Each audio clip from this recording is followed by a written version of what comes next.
Just grab it in one swoop, pull it off, and then find a place to put this because it's still wet. And you've got a little stencil spray painted on there. My name is Shawn Connelly. I live in San Francisco, California, and I skate for Circle A Skateboards, and I'm co-founder of the SF Skate Club, a skate program for youth. Today I'm going to show you how to paint on skateboards. Now, there's a lot of ways you can do this. The funnest way, I think, is with spray paint. Spray paint's easy. You can just spray it on. Sometimes you can only wait like 20 minutes and it's dry and you can go skate. The process I'm going to show you right now is using a stencil. So the materials that you'll need is a skateboard that's sort of buffed out, meaning that it's white, or whatever image you put on it you'll be able to see. Because some skateboards have a lot of busy graphics, so you want to pick something that's clear on the back. Other thing that you're going to need is some art paper, some clear plastic paper. You can find this at any art store. Next thing you're going to need is an X-Acto blade. The newer the better. Brand new blade, cuts nice, easy, doesn't take as much work, doesn't hurt your fingers as much. The other thing you're going to need is all the colors of paint that you would like to use for your spray painting or your graphic. So I've got an example here of one that I've already started.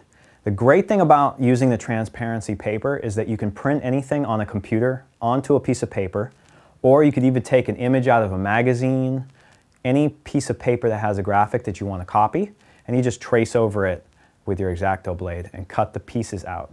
Remembering that when you make a stencil, the things that you cut out are going to be painted, and the things that aren't cut out are going to remain the color that's the background.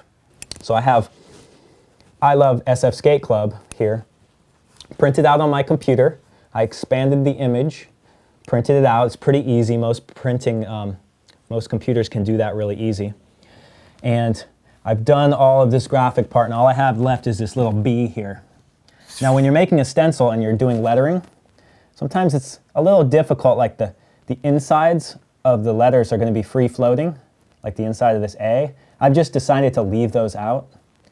I'm not really worried about the little detail of keeping the inside. I kind of like how that looks too. It's almost like its own font, where the blocky letters, and since you're working with spray paint, you might as well look like you're working with spray paint instead of try to make it look like it's a screen printed board or a big processed board. So I'm going to do this B for you. And my blade's all sharp, and you got a nice edge. You just cut. And always remember to, if you're cutting, don't cut towards your fingers. You want to cut assuming that you may slip out at any moment. And then when you pop it out, you want to be really careful that you don't rip it. So I'm pulling this out. And you can use the tip of this to like hold the little spots like that. And I got my B out. It's going to look kind of cool too, because it's going to have big solid fat B right there. Might even do some dripping or something, like when it ends up being done. So here I have my buff skateboard. Nice, good condition here. It's all buffed out. Now this would probably be like painting on a skateboard to put on the wall right here. Because the one thing you have to consider or realize is that the more layers of paint you put on a skateboard, the worse it gets for skateboarding.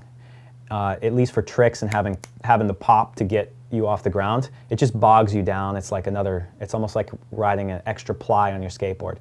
So if you're doing a graphic on a skateboard that you want to ride, just make it thinner, not too much. But with this one I went really thick because I kind of want to keep this thing.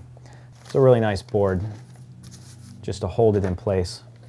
So I'm going to do a cool little diagonal graphic here. And if you wanted to block out the sides so that no spray paint appeared, you could just cover it with pieces of paper like this.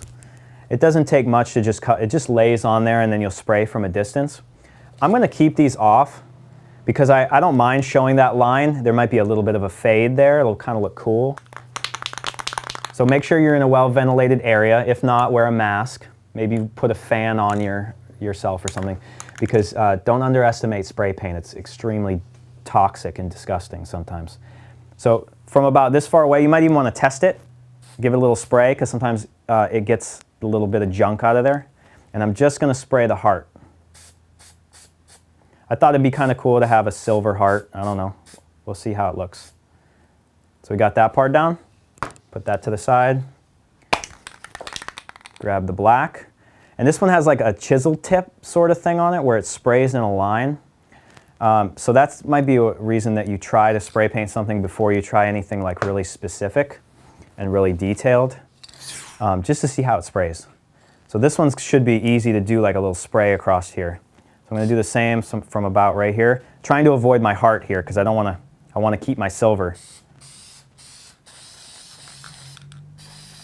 Now it kind of looks like I lost some of my my silver, so I'll go back with a little silver on there. Maybe make a little spray here, like if you just push this thing down just a little bit, you'll sort of get sputtering, and it's kind of cool. Really low, get a few of those, put that down. Now you want to take this thing up in one whole swoop. You just want to pull it off because right now they're still kind of stuck together, and there might be some messiness under there, but it's all right. Just grab it in one swoop, pull it off, and then find a place to put this because it's still wet. And you've got a little stencil spray painted on there. And there you go. Pretty nice. Ready to ride or put on the wall or whatever you want to do. And that's how you paint a skateboard. My name is Shawn Connelly. I live in San Francisco, California. And I skate for Circle A Skateboards, and I'm co-founder of the SF Skate Club, a skateboard program for youth. If you want to learn more about it, check out sfskateclub.com.